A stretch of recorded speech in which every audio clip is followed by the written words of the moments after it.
8 ম্যাচে 4 হার সংখ্যায় ব্রাজিলের বিশ্বকাপ। 2026 বিশ্বকাপের ফাইনালে খেলার ঘোষণাটা বোধ করে একটু আগেভাগে দিয়ে ফেলেছিলেন ব্রাজিলের কোচ দরিভাল জুনিয়র। দলের বর্তমান অবস্থা খুব একটা ভালো নেই। তবু বেশ আত্মবিশ্বাসের সঙ্গেই দরিভাল বলেছিলেন ব্রাজিল বিশ্বকাপের ফাইনাল খেলবে, এই নিয়ে তিনি নিশ্চিত।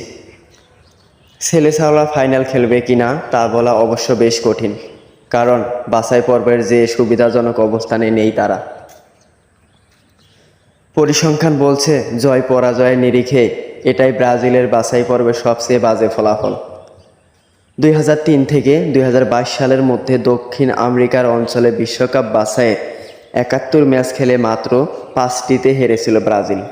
কিন্তু এবার 2026 বিশ্বকাপের বাছাইয়ে 8 ম্যাচ খেলেই 4 হার। বোঝাই